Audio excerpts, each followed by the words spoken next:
And As I said to you off camera, congratulations on rave reviews. Thank you.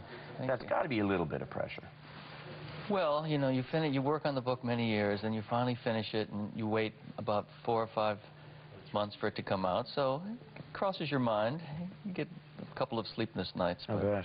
Books usually make their own way, despite whatever the reviews do, good or bad.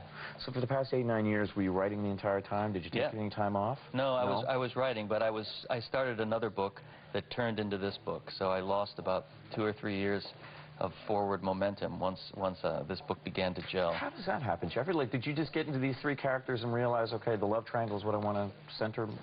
More or less. I was writing another book about a rich family throwing a debutante party, and all the people were coming back to attend the party, and one of them was this girl, Madeline. Right. And I wrote a sentence about her. I thought her section would be short, and it began, Madeline's love troubles began at the time when the French theory she was reading deconstructed the very notion of love.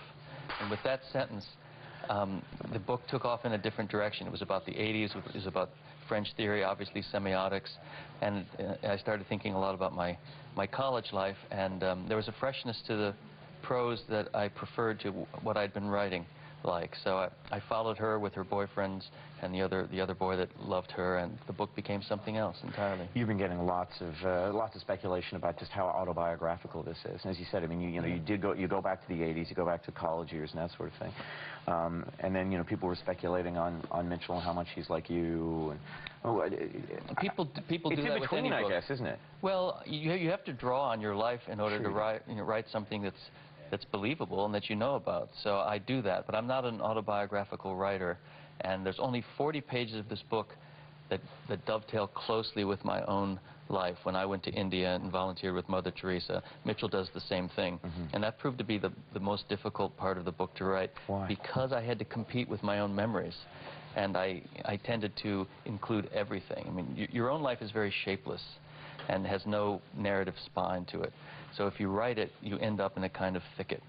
And it's easier to write about a character who's not you because you can more quickly understand what the dramatic scope is. I always find it interesting, too, because in all that speculation, it's kind of like a, you know, it's black or white. People go, well, it's either autobiographical or it's not. And I just thought, well, I mean, I don't write, but I think I know enough to know that, of course, you're going to draw upon your own personal life experiences. It doesn't necessarily mean that everything is going to be.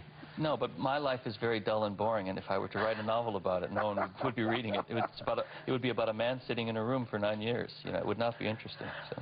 How do you write, by the way? Where do you write at home? I write at home. In Chicago, I rented an office outside. That's the only time I've done that. But now we bought a house, and I have a beautiful studio. Glass, looks out onto the garden, and of course it's so nice that I can't write a word there, so I have to go up into an ugly little bedroom where I feel, you know, sufficiently deprived, and I'm able to write. You go down and you look at your studio, and it looks lovely. I grade students' papers in the nice studio, and I do my writing in the ugly room. Yeah. Writing in the ugly room. Thank you, Jeffrey. Thank you very much. It's good to talk to you. Now, the art of buying art. Right, from paintings to sculptures, there is a science to buying art, but for the first-time buyer, it can be a bit confusing. What should you look for? What type of art fits your home, and what's the best way to start a collection? For the answers, we brought in Betty Ann Jordan. She's a modern art expert, and she's in Toronto this week for the Art Toronto show, which is always a good place to start. Thank you for coming in. My favorite week of the year. That's great. So we've got a couple of things, paintings and pieces of art that we've brought in. You're going to walk us through, you know, what you're initially looking for somebody who isn't well schooled in that. Right. Well, the very first thing, Beverly, is to feel that you're excited and relaxed about going on the adventure of learning to love art. Okay.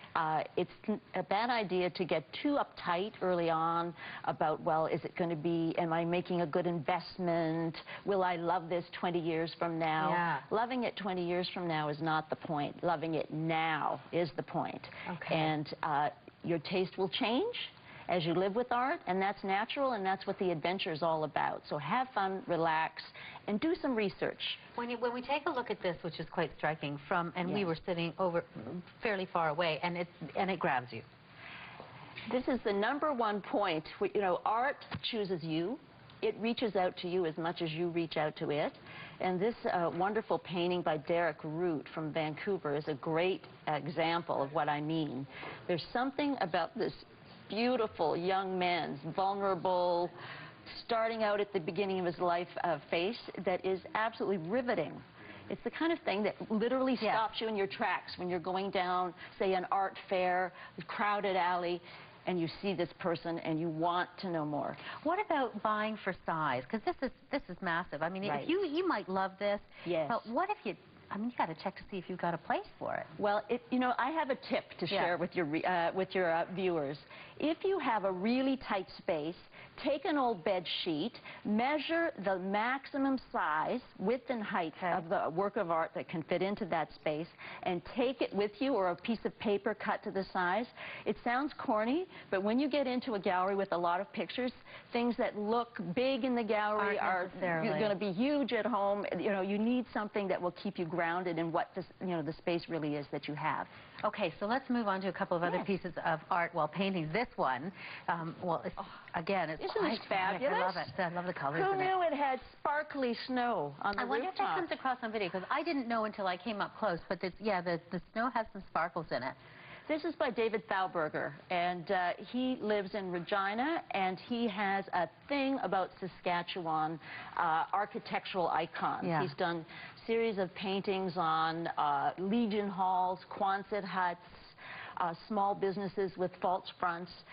His most recent series, interestingly, he's been spending time in Prince Edward Island. Oh, that's a big departure. Yeah. He is the go-to guy for paintings of architecture, local architecture in Saskatchewan. And this is, it's lovely. It doesn't have any glass on front of it because it's on the canvas. The surface is amazing on this one. This is very unusual to have this kind of texture, really subtle. It's glitter of a higher order. And this is a very different piece altogether, very detailed. So this is a great piece to talk about in terms of pricing. Okay. You know, there's always so much anxiety about what's a fair price. I don't have a big budget. Where do I start? An artist like this, this is Lori Nick. She lives in Brooklyn. She is an emerging artist still. Her prices are more affordable, and this is a work on paper, a photograph. So a piece like this, even though it's big, a painting, general rule of thumb is if it's a big painting, it's going to cost you. Yeah, exactly. Like if you want something that's going to hold its own over a sectional couch, you need to be thinking about budgeting about $3,000 and up. But for a work like this, there are 15 of these that she has. It's an edition of 15, and you have 3 size options.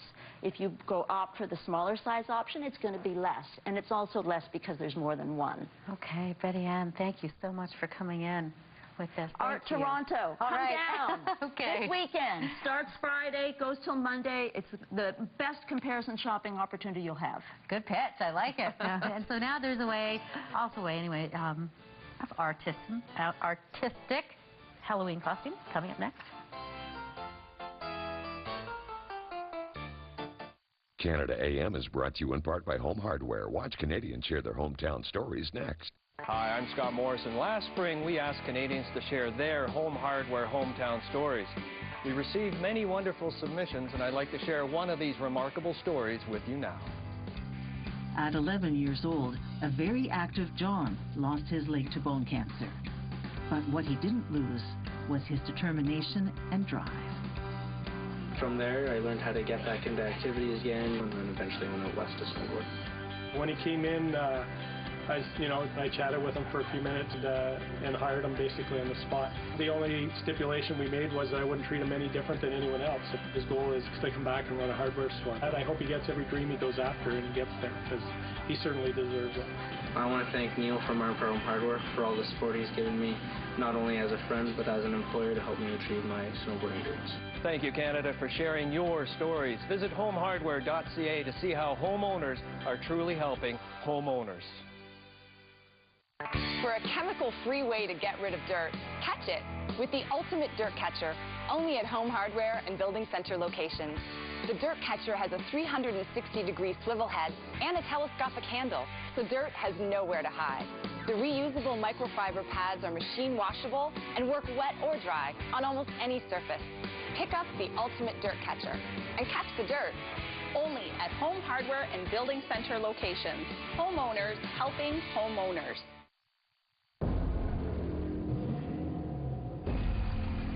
Talking a big game about your engine is one thing.